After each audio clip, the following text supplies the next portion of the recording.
एक शाम प्राची टीवी पर सीरियल देख रही होती है। तभी उसकी सास वहाँ आती है। अरे सीरियल में तो ऐसे मग्न है जैसे आज रात का खाना पड़ोसी आकर बनाएंगे। मुझे पता ही नहीं था आपने अपने बेटे की शादी पड़ोस में भी की हुई है। हैं? मतलब? मतलब इस घर में सारा काम बहू ही करती है, आप तो सिर्फ खर्राटे मारती हैं। अच्छा जी, फिलहाल तो तुम आराम फरमा रही हो, चलो जाओ, ये मेरे टीवी देखने का समय है। आहा, इसीलिए मुझे भगाया जा रहा है। सॉरी, अब तो बिल्कुल नहीं जाऊंगी। प्राची की इस बात पर दोनों सास बहू के बीच टीवी रिमोट के पीछे बच्चों जैसे छीना झपटी शुरू हो जाती है, जिसके बीच श्लोक भी काम से घर वापस आ जाता है। हाँ, आज मेरी चूहे बिल्ली की जोड़ी किस बात पर झगड़ रही है? अरे तेरे बीवी मुझे टीवी ही नहीं देखने दे रही। अरे तुम्हारी मम्मी मुझे खाना बनाने के लिए फोर्स कर रही है। अरे वाह, ऐसे बेतुके रीजन पर तो बच्चे भी झगड़ा नहीं करते। अरे मुझे कुछ मत बोल, सब इसने ही शुरू किया है। हाँ हाँ, जैसे आप तो बहुत दूध की धूली है ना। अरे बस, दोनों चुप। प्राची जाओ, खाने की तैयारी करो। और माँ तुम छोड़ो, तुम्हें क्या बोलूं, शांति से अपना सीरियल देखो, मुझे दोबारा लड़ने की आवाज सुनाई नहीं देनी चाहिए। ऐसा बोलकर श्लोक वहां से चला जाता है, जिसके पीछे पीछे प्राची भी कुछ न कुछ बड़बड़ाते हुए रसोई में चली जाती है। हाँ हाँ, सासू जी को तो कुछ बोलेंगे ही नहीं, बस मुझ पर ही हुक्म चलता है, खाना बनाओ, जैसे मैं इनके घर में खाना बनाने के लिए आई हूँ। इसी तरह शाम बीतती है और रात को श्लोक और प्राची की सास खाना खाकर सोने चले जाते हैं, लेकिन प्राची गुस्से में कुछ खाए बिना काम में ही लगी रहती है। इस घर में किसी को घंटा फिक्र नहीं पड़ता, मैं खाऊं या भूखी रहूं। प्राची कुछ देर के लिए रसोई से बाहर जाती है और जैसे ही वापस आती है तो वहां दूध का भरा ग्लास देखकर हैरान रह जाती है। फिक्र पूरी है, बस दिखाना नहीं है। प्राची दूध पीकर सोने चली जाती है और अगली सुबह एक बार फिर सास बहू का कार्टून नेटवर्क स्टार्ट हो जाता है।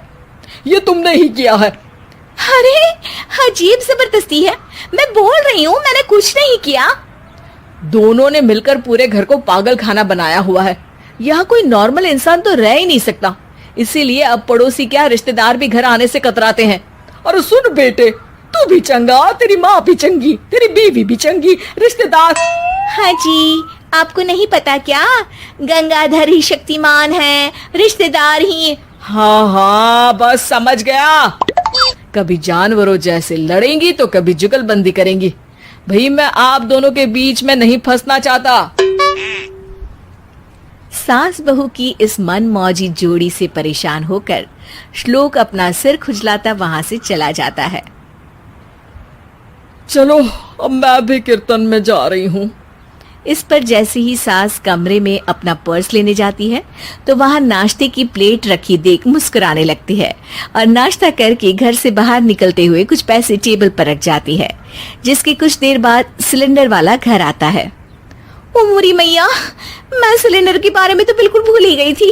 घर खर्च के सारे पैसे भी मम्मी के पास है और श्लोक से बोला तो उल्टा 4 बात सुनाएंगे।